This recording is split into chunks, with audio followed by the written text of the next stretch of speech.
It's The World This Week, 7 days, 4 Paris-based correspondents, 1 hour. The World This Week in partnership with the Daily Beast. Foreign editor Christopher Dickey is with us. How are you, sir? Feeling good. Feeling good. All right, we'll see how Dorian Malovic is feeling. Dorian Malovic, Asia editor for a French daily newspaper, La Croix. Thank you for having me. I'm feeling good, too. All right. Leila Jacinto, senior editor at France24.com. Feeling good. All right. And we're also joined by Judah Grunstein, editor-in-chief of World Politics Review. Where does one find World Politics Review? At worldpoliticsreview.com. I'll see you're good and I'll raise you to great. Okay. The World This Week. We'll see about that in a moment. The World This Week on Facebook and Twitter. Hashtag World This Week. Remember February the 5th, 2003, U.S. Secretary of State Colin Powell has a show and tell session before the United Nations Security Council. His justification for invading Iraq even includes vials of what he claims is the deadly poison anthrax. And of course, the weapons of mass destruction he was trying to find. Christopher Dickey, we never saw them as such.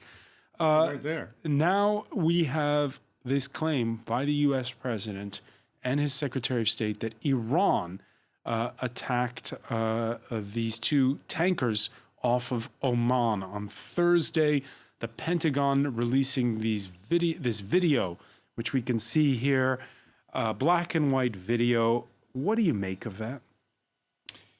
Well, I think, first of all, I don't think that video is terribly convincing. I mean, if they had video of them putting the limpet mine on the ship rather than taking it off the ship, that would be rather more convincing. And there are a lot of people who think that this whole thing is some sort of false flag operation, that it's either these attacks have either been done by the Saudis or the Emiratis or even the Americans in some nefarious plot to have a cause for war. I don't agree with that, actually. I don't think that the Americans, certainly I don't think the Americans want a war. Particularly Trump does not want a war. He wants to talk tough, he wants to be tough looking, but he doesn't want people firing back at American soldiers anywhere on the water or on land. That's not going to sit well with his base. So who done it? I think the Iranians did it. I think the Iranians are testing the red lines of the Trump administration. Why would they do it, though, at this point in time when their oil exports are strangled by... That's just why. You have to show that there's a cost. The Iranians are in a situation where maximum pressure exerted by the United States really is putting a huge strain on their economy. The government is going to have, the Iranian government is going to have a lot of trouble dealing with that, and they have to show that there is a cost for doing this. They can't sit back and act as if they're completely impotent. And this is precisely the way they have always shown there is a cost, by covert operations of one fashion or another, dating back basically to the origins of the Islamic Revolution. Leila Jacinto? Well, I kind of agree. Kind of? Well, let's just say that, this video footage that was released is not conclusive. Even the CENTCOM, US CENTCOM, released a timeline of when the Iranian boats were seen, and they were all seen after the explosions, which we know the Iranians approached this tanker ship. I do agree that, Iran has a disproportionate military strength vis-a-vis the US. So, and President Rouhani had actually said that, they could block the traffic on the Straits of Hormuz. Having said that, the fact that this conflict is has gone so tense and no parties are really credible. What is really needed for a whodunit is an independent investigation. It could very well be Iran. Iran has done this in the past. It would serve Iran's interest to show that they can block oil traffic. But, the timing in terms of Japanese Prime Minister Shinzo Abe being in Iran, and the fact that both of these tankers were oil tankers bound for East Asia, that could also roll up the skepticism of whether indeed Iran did it. So, to clear this, we absolutely need an independent investigation. The U.S. intelligence after, what happened in the Iraq war just does not have that credibility. All right, just as he was adamant in claiming an Iranian attack on two ships that docked last month in the UAE Mike Pompeo, the U.S. Secretary of State, again, virulent, insistent in his language. He says it's Iran. Taken as a whole, these unprovoked attacks present a clear threat to international peace and security, a blatant assault on the freedom of navigation, and an unacceptable campaign of escalating tension by Iran. Reaction, Judah Grunstein, to Mike Pompeo's tone. Well, I'm not a big fan of Mike Pompeo's. I feel like he's very arrogant and dismissive in his interaction with the press in particular, but also. But he's pressing hard here. He's pressing hard, but I guess I'll preface my reaction by saying I in no way want to apologize for the Iranian regime. It's a heinous regime that tortures its own people, represses more than half of the population in terms of women there, takes hostages as a form of diplomacy.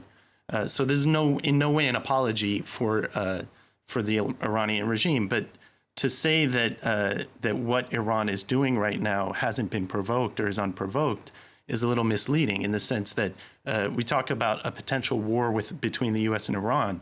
But when you undermine a country's currency by more than 50%, you strangle its economy, reduce its healthcare system in terms of medicines, its aviation industry in terms of planes falling out of the sky, and you create conditions for the population that are that miserable, that's already war.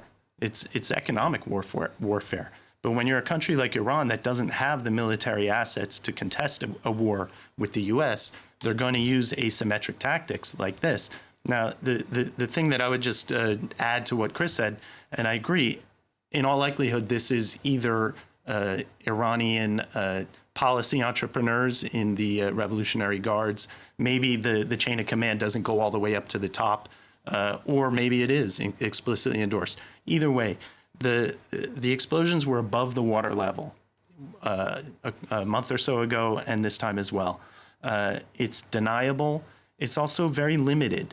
It's a way of just waving their hands and saying, hey, we're here. Similar to the reaction in terms of the nuclear deal.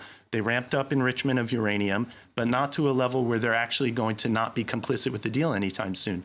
What they're saying is, we're here. We're not going anywhere. We're not going to give in. There will be costs. They can be more in the future.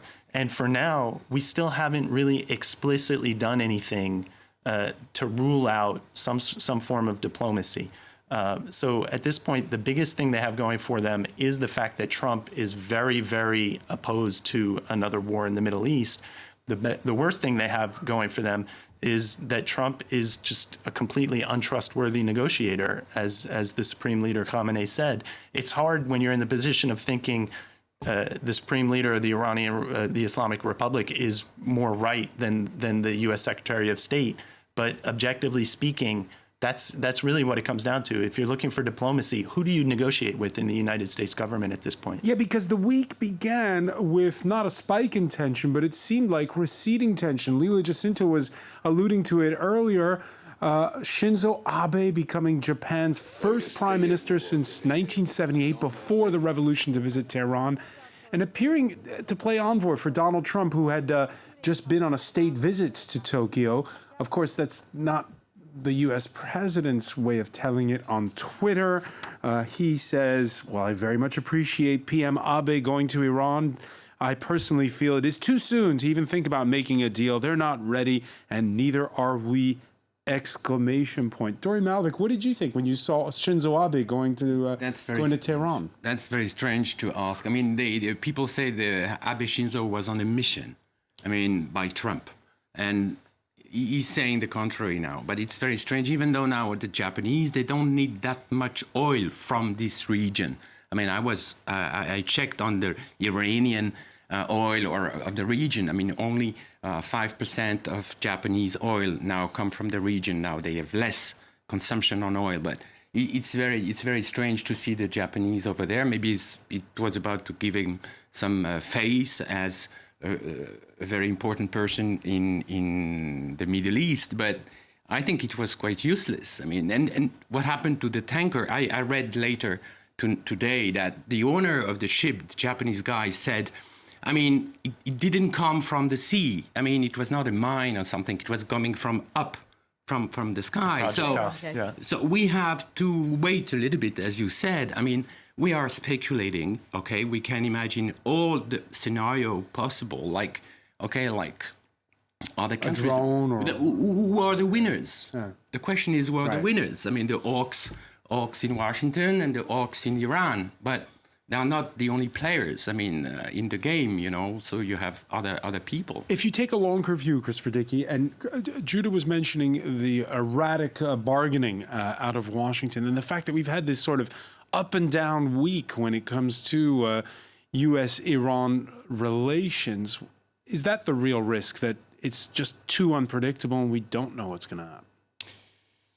Yes, but it may not be quite as unpredictable as that. I mean, one Iranian source I was talking to said, Khamenei, the supreme leader, is saying he's not ready to talk now, and Trump is saying he's not ready. They're not ready to talk. But they may be ready to talk at some point. What they'd be ready to talk about, however, would be a complete lifting of sanctions. You've got all this kind of theater going on in the water, but there's all this stuff going on behind the scenes, too, particularly with John Bolton, the National Security Advisor.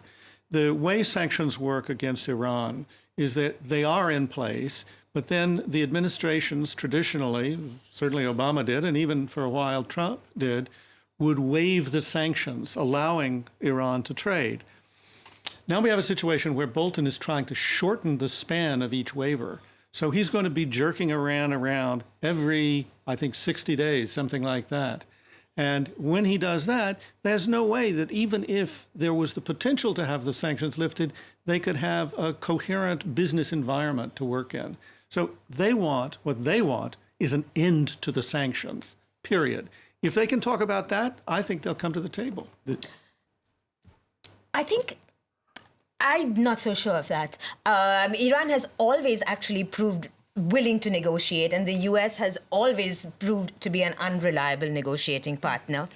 Iran can also possibly be playing the waiting game, which Iran can do and has experience. We'll just wait for, will there be a new administration next year?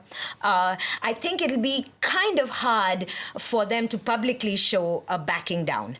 Just this maximum pressure diplomacy is really the worst way of engaging in Iran. And what we are seeing now is exactly what everybody was warning about getting out of the 2015 nuclear deal, is that it's just going to make the situation more dangerous.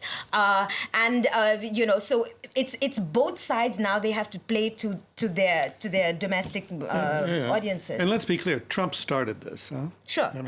He started this. I was going to say, in terms of the sanctions that were reimposed, there's an argument that was illegally done because they were waived since the nuclear deal. And the president was supposed to determine whether Iran was compliant with the deal. If they were compliant, the sanctions would be waived. Iran, by all accounts, from the IAEA that monitors their program, they were compliant. He reimposed the sanctions anyway. With regard to the waiting game, I'm not so sure. I think that the Europeans have been trying to convince the Iranians, wait him out, wait till 2020. I think that's what's happening now, particularly since in reimposing the sanctions, the Trump administration extended waivers to purchasers of Iranian oil, saying you can continue purchasing for 6 months. When that 6 months waiver ran out and people expected them to renew it, and the Trump administration did not renew it, they're really trying to zero out Iranians' oil exports. And I think that's when Iran's calculus changed, and they said, we're not going to wait this out anymore. And historically, Iran has negotiated, but only when they're in a position of strength. Sure. So if you look at when they negotiated the nuclear deal, it's when they had an extremely developed nuclear uranium enrichment program and high stockpiles of enriched uranium. So in bargaining that away and in exporting those stockpiles as part of the deal, they put themselves back at zero. And it's a huge loss of face for Rouhani. Khamenei had been saying not to trust the Americans from the beginning. And so now what they need to, from a negotiating perspective, if you're Iran, you need to increase the leverage that you have at the negotiating table. The way you do that is, as Christopher said, you impose costs and you make it clear that they're not going anywhere and that maybe their strategic patience has run out. So I think that's why we're in a very dangerous period right now, because there doesn't seem to be an off-ramp in any way from what's a very risky situation. Not to mention the Gulf states, which have been cheering on a hardline position from Washington. So do Donald Trump's Gulf allies sit up and take notice when they see the U.S.'s top diplomat in Africa? He showed up in Khartoum, Tibor Nagy, denouncing the crackdown since the start of the month by Sudan's junta, a junta backed by Saudi Arabia, the UAE, and Egypt, and one that's left dozens dead since the start of the month. The internet cut and an offshoot of the feared Janjaweed militias beating up protesters and raping women. Leila Jacinto, again, with the United States, we're always wondering who's calling the shots. In this case, this is the State Department, the old State Department, you might say. Absolutely. I mean, there is no U.S. ambassador in Sudan, and the U.S. has a history of engaging in Sudan. There's just a low-level charge d'affaires right now in Khartoum, and he, in fact, shared an iftar meal to break the Ramadan fast with the deputy leader of the Transitional Military Council. You know, he goes by the name of Hemedti. He was a Janjaweed leader, extremely controversial, and he was seen having an iftar meal with Hemedti, which sent the absolutely wrong message to the opposition. This was before the June 3rd massacre. So it's good that we have seasoned diplomats in Khartoum right now, working. And this is important, working with the AU, the African Union Initiative, because the AU is actually, for once, I mean, multilateral institutions, we are constantly slamming them for being pretty useless, but the AU has suspended Sudan. So, I mean, this is part of the effort, and really you need to see Washington put in its weight right now. So who's more important right now? Is it the U.S. and those diplomats? We know Donald Trump himself doesn't tweet much about human rights in Sudan. Or is it the Prime Minister of neighboring Ethiopia, who the reformist Prime Minister of Ethiopia, had come to mediate last week? Well, I think the Ethiopian Prime Minister has a lot of credibility with the opposition. I am not sure that he will have that much credibility with the military, with the transitional military junta. And for them to get through to them, you definitely need the weight of the U.S. backing up the Ethiopian Prime Minister's effort. I agree, because you should. I always do. In the aftermath of Abiy's visit, the junta arrested some of the opposition leaders that he met with immediately after he left the country. So I think that was more him trying to use his good public persona and his good offices to try and mediate something. I don't think that there's a lot of weight behind that. I think if Washington does have some sort of leverage, it would be in terms of reeling in the Saudis and the Emiratis and the Egyptians, which Washington doesn't really seem to be too eager to do these days, unfortunately, because when you talk about Iran's regional behavior and how problematic it is, and it is, there's a very strong case to be said over the last few years that the Saudis, the Emiratis, and Egypt have been causing as much, if not more, trouble, whether in Libya or in Sudan. So I think the U.S. could push back against the Gulf countries, but also prior to Bashar's ouster, the United States was doing a little bit of a dance with Sudan in terms of taking it off of the sanctions list, in terms of reintegrating it into a normalized relationship. So that negotiation was very important to Sudan and still is. So I think that using that kind of leverage, Washington has a role to play. Has a role to play. When we come back in The World This Week, we're going to be taking a look at the biggest protests since the British handed Hong Kong back to the Chinese. You're watching The World This Week.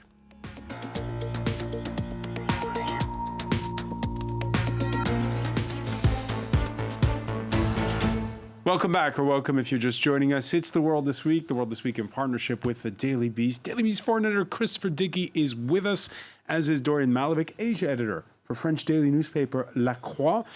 Leila Jacinto, senior editor at France24.com, and Judah Grunstein of World Politics Review, editor-in-chief of said digital publication. It's the week that's seen the biggest protests Hong Kong's known since the handover by the British in 1997.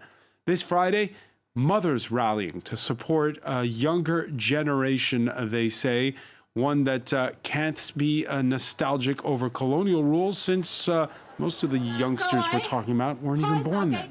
The mass mobilization since Sunday against a bill that would allow extradition of political prisoners at times has been the theater of violence and a show of a lot of determination. Your own children are here. They don't like you. You only listen to the Communist Party. Hong Kong never had such a stupid thing. I'll die here today, okay? You know what you was left for? I'll die here.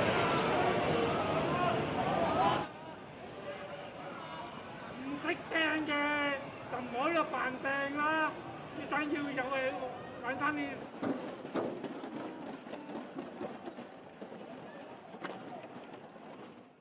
Of course, the good news is he did not die there during Malvik. Nobody died. Nobody Nobody's died, fortunately. Yeah. There were some rumors about one guy dead, but nobody died, fortunately enough. I mean, for us in Europe or in Paris, you see that kind of demonstration after the yellow jacket, you can smile and you say, well, it's normal demonstration, normal repression. But for Hong Kong, for once, I mean, it's never happened that this violence was so strong. I mean, on the police side, I mean, they attacked with a bullet, I mean, rubber bullet and other devices, I mean, and pepper gas and everything. Why? Why did they do that?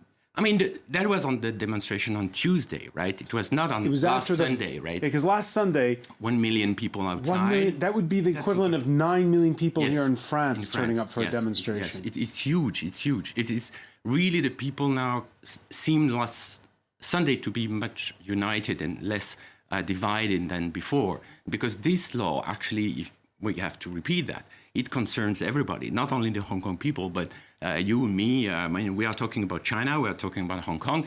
We can be on any blacklist from the Chinese government, and we can be arrested at the airport. We can be arrested as a tourist in Hong Kong if we are on the blacklist, you know. So also, we have to stress that the business community this time is really freaking out because huge sums of money are invested in Hong Kong. Mainland Chinese. The world's third biggest financial center. Yes, so that's now what has changed a lot. I mean, we can see that the government is really backing down now, tonight, about the law. Maybe it's pending or postponed. We don't know for how long. It's a few days or maybe October. Now, behind the scenes, you have a lot of negotiations. But once the tycoons, I mean, I've read tonight the Reuters exclusive about the first big tycoons in Hong Kong are moving their assets away from Hong Kong and to Singapore. So to save, you know, their money. And that would be a huge loss. The financial place, Hong Kong, is based on trust, liberalism, and freedom of doing business. And this law would prevent the businessman from doing it. But they're going to need some face saving. It seems like Carrie Lam just let this horse out of the stable. I'm not even sure that Beijing was Carrie Lam, the chief executive of Hong Kong. Hong Kong. I think she's put herself in a terrible position, and I don't think Beijing's interests. She's even she seems like the overzealous follower of Beijing. And now once we're talking about the economy and business at stake, there will certainly have to be, some sort of drawback. The thing is that over the past year or two, we've been reading these stories about publishers in Hong Kong who publish books that are critical of Chinese party officials. The guy was Swedish. He was kidnapped. He was Swedish. He was even in Hong Kong. He was Swedish. And so they just disappear and then show up a month or two later in a Chinese court or prison. So in some ways, Beijing didn't really need an extradition law if they wanted to get someone they were after in Hong Kong. With regard to saving face, the advantage that the mainland Chinese government has is that you can be pretty sure that no one in mainland China knows that 1 million people were on the streets in Hong Kong a week ago. And so in some ways, they're protected from losing face at home. And abroad, they can just say, well, it was Carrie Lam's idea. We didn't tell her what to do, and we had no idea. So I think if there is an off-ramp on this, and I think probably given the environment right now for China in terms of trade tensions with the U.S., in terms of the negative press and attention they're getting for what they're doing to the Uyghurs in Xinjiang, I think they have an interest in trying to walk it back a little bit. And it seems to me that Carrie Lam is the one who is the most expeditious scapegoat. They have an interest, but will they? Xi Jinping has consolidated his power. That's right. But I think that he probably wants to have Hong Kong continue to be a separate entity to what they've got until 2027. 47. 2047, yes, 2047, for it to be a separate entity. And I think that this eruption of popular discontent is an assertion that it has to remain a separate entity. The whole thing, it's not. And it just, has to keep, as Dorian was saying, the trust of the business community. It has to keep the trust of the business community. And what's that based on? That's based on the rule of law, the way the English, British rule of law used to be, not the Chinese rule of law, where if you're a political enemy, there is no law except for Xi Jinping's law. That's exactly what they're fighting for, the rule of law. That's what the business community wants. That's what the people on the street want. That's what they're fighting to preserve. It's not just about an extradition law. The extradition law meant that if they single you out, they can take you out and impose Chinese law on you, and that is exactly what they don't want in Hong Kong. You had also senators in the States yesterday. I don't remember, it was Rubio. He just started to talk about the United States Hong Kong Policy Act of 1992. That gives Hong Kong a special status. It's a loophole for if there is a trade war between the U.S. and China. Yeah, but that gives Hong Kong a special status different from mainland China. And if the United States just withdrew this policy act with Hong Kong, that would be very, very dramatic for Hong Kong business. All that having been said, and I hate to be the pessimist, in the long term, the writing seems to be on the wall. The reason why this measure created so much popular opposition and mobilization is that there has been this slow slide toward mainland China absorbing Hong Kong as the one country, two systems arrangement being more and more erased and eradicated. In the long term, I think that essentially once China has either developed economically, whether they don't necessarily need an independent Hong Kong or autonomous Hong Kong the way they do now. I think the outlook for Hong Kong is a lot less optimistic. Some of the outpouring on the street was also an eye on 2047. It's Hong Kong people telling Beijing that it's not just right now. We can get on to the street. So there's some look into the long term as well. And Leela, you mentioned Carrie Lam, the reaction of Hong Kong's chief executive. Well, it's oscillated this week between comparing herself to the mother of spoiled children to becoming emotional during an interview with local broadcaster TVB. Some people say I'm betraying Hong Kong. How can I betray Hong Kong? I was born and raised here. I was growing up here with all the Hong Kong people. This place has called for a lot of personal sacrifice. Dorian Malvik. All the people in Hong Kong were just laughing after that. She was nearly crying. Saying, "I am your mother." And if you look at the streets, the people say, "Well, you are not our mother." And tonight, the mothers gathered in Chater Garden, and they say, "We don't want you as a mother. We are the mother of Hong Kong. We want you to resign. We want the demonstration to be labeled as demonstration and not riots." She's not. She's vulnerable. She's not credible anymore among Hong Kong people. And a final word on this. As Judah Grunstein was saying, when you were the correspondent in Hong Kong, did you already see the writing on the wall when it came to the end of that special status? At the time, when what do you mean by when? That inevitably it would end for Hong Kong at some point. In '97, it was not obvious, but slowly I remember people talking about it then. Yeah, but they say you remember the front cover of Fortune in '97 saying Hong Kong is dead. Okay, it was a little bit quick, it was to say, but already at the time you had the pessimists saying it's over for Hong Kong. You never know what happened. I wouldn't say never with China and Hong Kong. 2047 is a long way. All right, it's not every day that you report on a Kremlin climb down. A 36-year-old investigative journalist freed days after what his defense insists were trumped-up drugs charges. His jailers are now under investigation, all after 3 Moscow daily newspapers published the same front-page story entitled, "I am Ivan Golunov." I'll probably need to work really hard in order to live up to your trust, your faith in me. Thank you so much. Judah Grunstein, what to make of this story? Well, I think that when you said that it's not every day you report on a Kremlin stand down, I think we're seeing more and more frequently, even if it's not every day, you're seeing the Kremlin and Vladimir Putin realizing that they're kind of out of touch with what's going on and the mood of the people.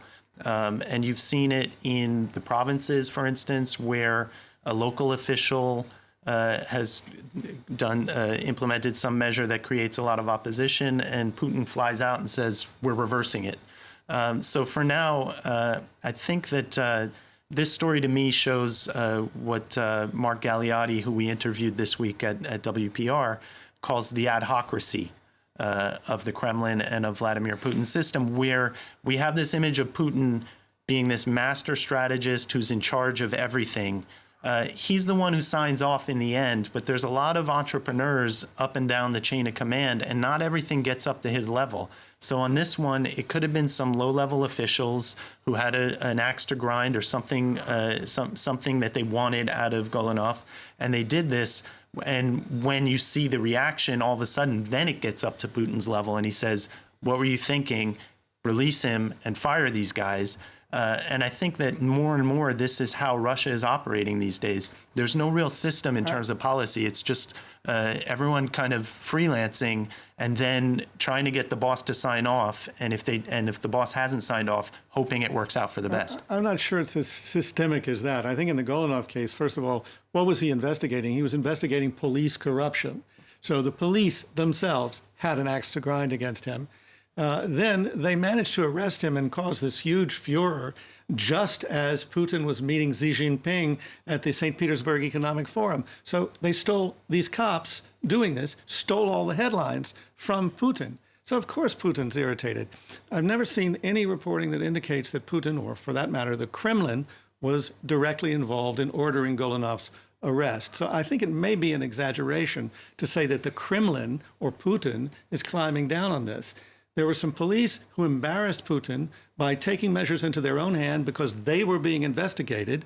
And Putin loves to come in those situations and say, I'm the one who is the law and order, and I'm the one who's restoring order. By Wednesday, it was back to normal, by the way, in the Russian capital. Arresting protesters. Police breaking up a banned protest, arresting anti-corruption campaigner Alexei Navalny, and there he is being taken away. Nonetheless, the same moment at the Kremlin, a young woman was spotted wearing an I am Ivan Golunov t-shirt in the front row of a Kremlin ceremony where Vladimir Putin was handing out state awards.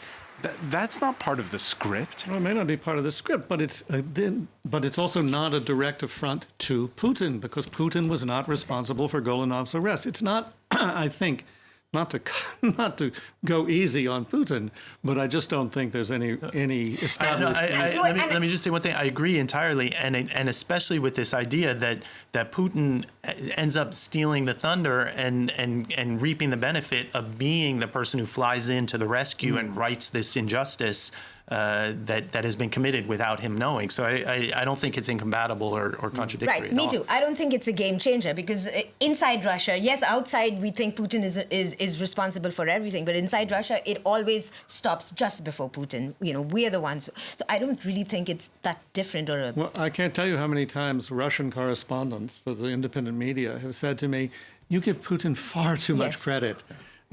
As if he's this mastermind who elects Donald Trump, who pull strings all over the world, who's always smarter than everybody else.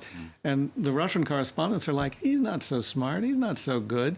He also, according to Mark Galeotti, he's also increasingly bored with the job. He's sort of been there and done that, and there's this question of how invested he actually is in anything Officially, it's other his than final term. Well, we'll see. We shall see. The story began in April when the New York Times apologized for a cartoon in its international edition, part of its carousel of outside opinions in its international edition there included this cartoon.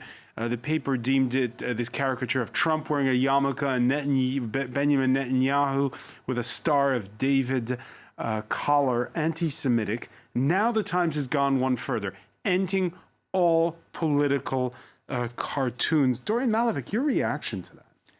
From what I know, the New York Times already stopped the cartoons domestically, right? Yeah. So for the international consumption, that was, okay to keep on publishing cartoons, But for me, that's just my first... Because there's been outrage here in France. We've heard from France's most famous cartoonist, Plantu. Yeah, Plantu, and there was also a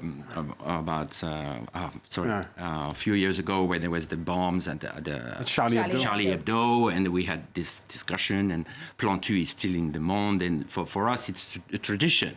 It's a tradition of being irreverent to the powers to publish cartoons like this. It sums up a lot of news. But my reaction was, on the same day or the day yesterday, just a reaction with China is that the New York Times just accepted to publish the China Watch supplement, which is the China Daily English version in the New York Times. And for me, that shocked me a lot because they accept the money to publish advertising from China. Like China Daily in the New York Times, and they stop to publish cartoons. That was my first reaction, and say, well, let's be coherent somewhere. It's about money too. Yes.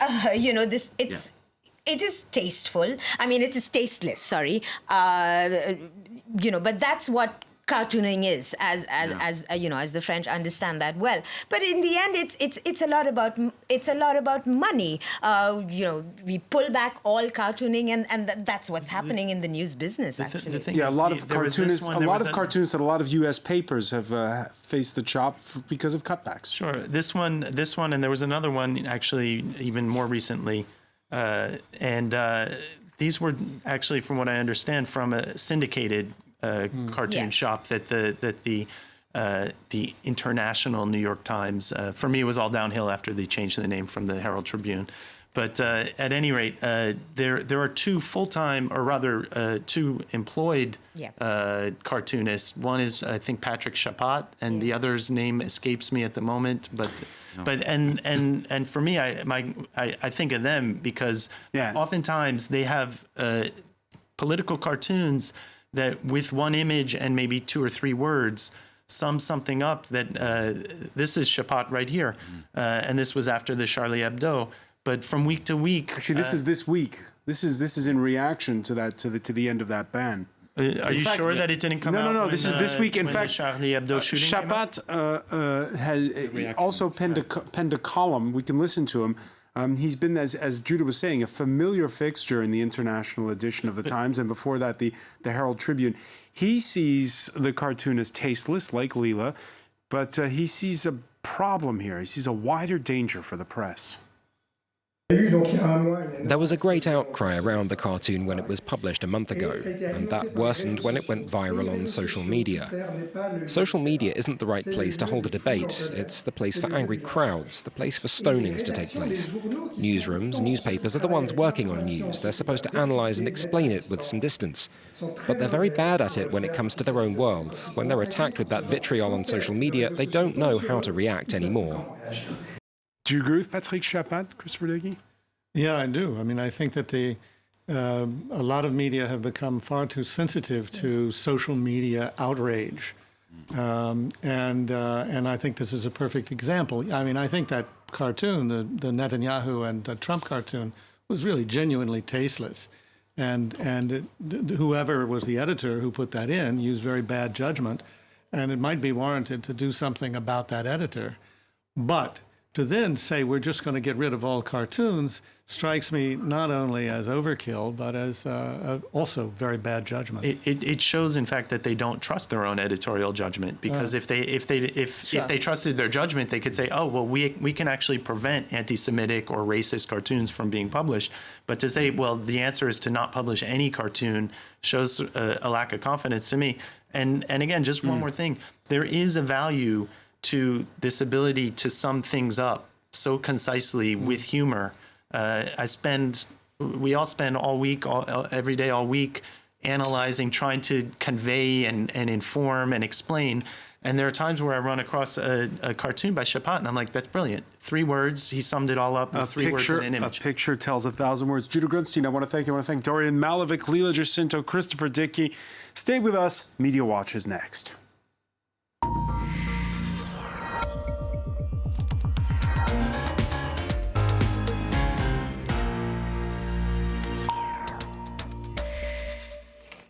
And we say hello to Emma James. Hi there. Chris was a little disappointed that we weren't discussing Brexit today. Can you help us out on this one? I certainly can. And I'm even tying in with the cartoon theme as well, because political cartoonists in the UK right now have plenty of material. This one's from the Evening Standard. It's by Christian Adams.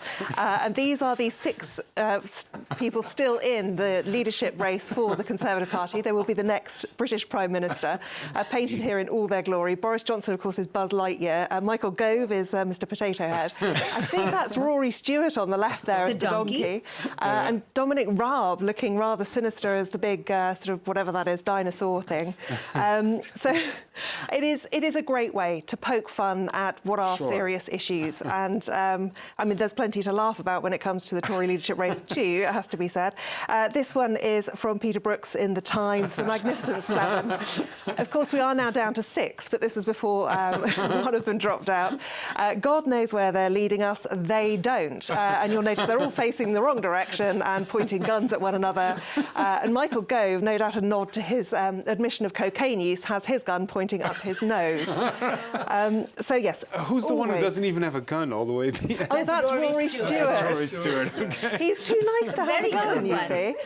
Excellent caricatures there. But on to some of the other matters. It's interesting to see what the headlines had today, because obviously Boris Johnson has proved he is way out in front with the Tory party and is very likely, or very unlikely, I should say, to be beaten, really. The Daily Mail, though, kind of hedging its bets. Who can stop Boris now? Because you could take that either way. They're not necessarily leaping right into bed with him. That's perhaps not the best turn of phrase to use in reference to Boris Johnson. But the Telegraph, which is without doubt the Boris Johnson cheerleading squad. He writes a column for them. Absolutely, and he gets paid £275,000 a year for it. But the Telegraph have gone crazy. Political kind of ambiguity has been thrown out of the window. They are 1,000% behind their man, including here Tory vanity candidates urged to quit. Now, what they mean by vanity candidates are those ones who just squeaked past the number of votes and the amount of support that they needed to carry on, because they're saying, look, you should just be dropping aside and let our man get on with the business of winning this and running the country and getting Brexit and all that. Interestingly, though, those who don't like Boris Johnson are sharing.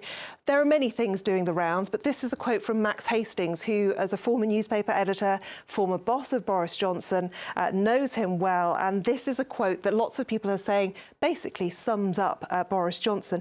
He refers to him as a gold medal egomaniac, a far more ruthless and frankly nastier figure than the public appreciates. I would not take Boris's word about whether it is Monday or Tuesday. Right. Really damning stuff. And it is strange that there is this sense of inevitability that he is going to be the next Prime Minister, because you look at the kind of press coverage that he's getting, not only in the UK. Le Monde this week had this opinion piece, or editorial piece rather, talking about the fact that he's a mini Trump dedicated to savaging the EU. They accuse him of amateurism, flippancy and ignorance. And they say we must stop seeing Boris as a buffoon. His entry to number 10 Downing Street would be a calamity for his country and for Europe. And that seems to be echoed too on the other side of the Atlantic. This piece from The New Yorker, The Empty Promise of Boris Johnson. They refer to him as Mr. Teflon because he can just shrug off all of these blunders no matter what, because everyone just says, oh, that's just Boris. Right. Okay. And just all right, we're before we go, just in one word, we have some visitors here in France. Yes, indeed. The Obamas are about to touch down in the south of France. Villeneuve-les-Avignon is the village. 11,000 people live there. They're apparently spending 55,000 euros a week renting this house. But my favourite image of the day about this one is this guy, who is apparently sitting out in the streets of this village with a sign saying, Barack, if you are not there in 5 minutes, I go back to bed. All right. Many thanks. Provence humour for you. Indeed. Many thanks, Emma. James, I want to thank our panel once again. Thank you for joining us here in The World This Week.